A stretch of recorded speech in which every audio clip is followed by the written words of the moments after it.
Neil?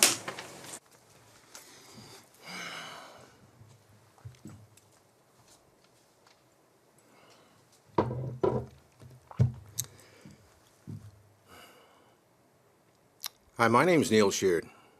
I organized the original Rolling Thunder 2022. Honestly, I'd like to know who's in charge. Seriously. And it's not just me. Canadians want to know who's in charge of our government. We've got scandals coming out that we have traitors in our government colluding with China, India. Me, as a soldier, if I'd have been charged with treason, my life would be over. It'd be in the papers. If one of these reporters in here were charged with treason, your name would be out there. But as a veteran, as a soldier, if that happened to me, my life would be over. But if you're a politician, ooh, that's even worse. Because if one of these politicians has access to our state secrets, who are they? Canadians want to know. Would somebody have to do with the Winnipeg lab? Anybody? We need to know. We need to know as Canadians, if we're going to go to the polls, are we going to be voting for someone who's in the pocket of China, India? And honestly, doesn't matter if you're liberal, conservative, NDP, Bloc, the Green, your name should come out. If you get charged, we have the information. We will see you in court. Prove yourself innocent. That's the way it works in our country. If you get charged, you have to go to court to prove yourself innocent. Then you run for office.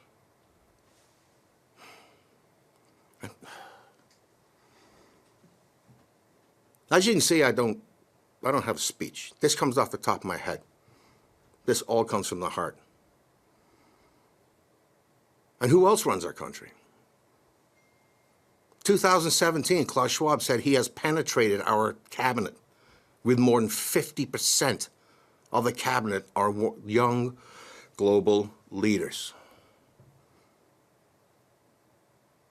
Our Deputy Prime Minister is on the board of the World Economic Forum.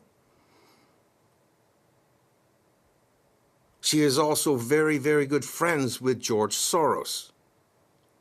Before she came into politics, she had a book deal, but then she came into politics. She would have dinner with George Soros.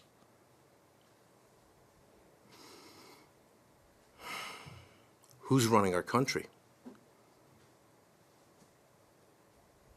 So Rolling Thunder is there to salute the men and women that gave their lives to defend this country from what is happening now. They fought against tyrants. They fought against dictators. They gave their lives willingly.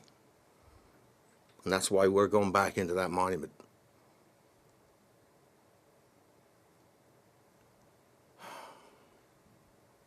Something else is, you know who politicians are afraid of? They're afraid of three things. I mean they're terrified. They're terrified of a free vote. They're terrified of free speech. And up until about 10 years ago, they're terrified of you, and you, the media. Now I got a question for the media out there. All you media out there, you don't have to answer this. Why did you become a journalist? Curiosity, want to know the truth?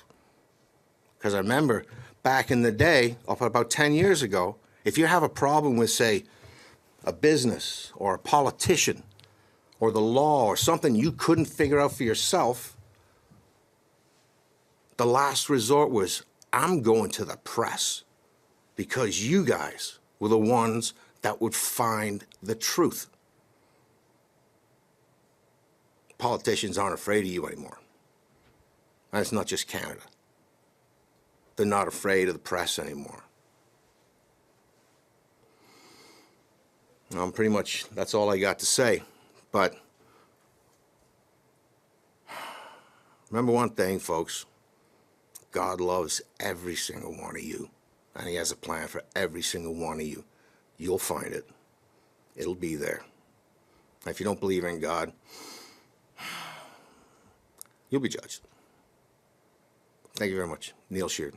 Rolling Thunder should be tomorrow. If not, it will be on July 6th.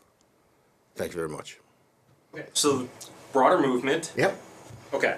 What is the plan going forward exactly? Because I'm just trying to, like 2 years ago when there was Rolling Thunder and when there was the anti-vaccine mandate protests on the Hill, I don't want to say you guys because I don't know necessarily how involved either of you were or weren't in that. Did your own newsers, did your own communications, pretty effective at getting the message out. Now you're coming through the press gallery. Is this an attempt to try and apply more political pressure? Like what is the plan going forward? Because I'm just trying to suss this out. Okay, well, Derek asked me if I'd like to come over and speak because he knows that Rolling Thunder is near and dear to my heart, and it should be to Canadians, about the fact that veterans and motorcycles just want to drive around and let people know this is happening. There's no...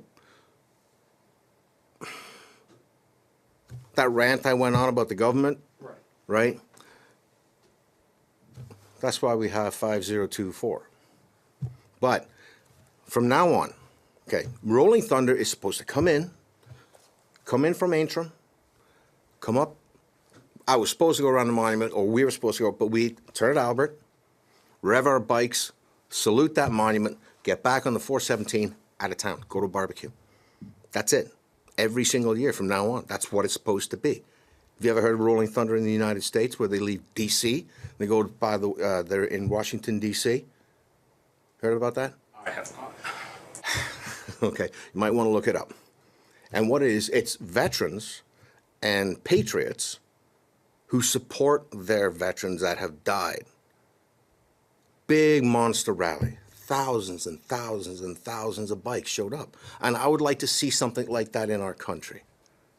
That's where it comes from. Rolling Thunder, that's what they call it. I call it Rolling Thunder Ottawa, because that's where our monument is. All right. So what is the plan with the petition? Because every time we get a petition that has a lot of signatures that goes to the government, they write some blank statement saying, yeah, we hear you, and at the end, be on your way. Be on your way, yeah, plebs, yeah. right? So what is the plan here? Because, yeah, please. So, sorry, your question is... What is the ideal plan for the petition? Because every time a petition goes to the government and it has something to do with something they really don't want to do, even if it has a lot of signatures on it, they write this blank statement about, we hear you, we'll look into it, thanks for writing. If that happens again, like, what is the plan going forward? What is the objective going forward? So are you referring to the past petition, E4701? It was the highest signed petition. Well, Yes. Yeah. So if that's the one you're speaking to, I was also the author of that petition as well. Right. So it did exactly what it was supposed to do. It brought awareness across the country. It united Canadians together on a common issue. It did exactly, it was read in the House. The voices of Canadians were heard. Yes, we did get a response from the Liberal Party through Jennifer O'Connell. No, we didn't like the response. The response pretty much told us, we had exercised our democratic right in the 44th general election, and that Canadians would have to wait until the 45th election. So the purpose of 5024 is, again, to have your voices heard in the House of Commons. It's to ensure that our politicians are hearing us, that they're listening. Again, there's in the rules, they don't have to do what we've asked, and we were well aware of that. But forever, now in eternity, these voices of every Canadian that signed that petition will ring through the halls of these buildings. And that's a big deal to people. That's a big deal for Canada. You know, it's, again, to bring awareness to the situation on hand. It's to unite Canada once again. It's to get that message out. You're not hearing us. We need you to listen. And if 347,847 signatures wasn't enough for you, then we'll bring you millions. And will that be enough?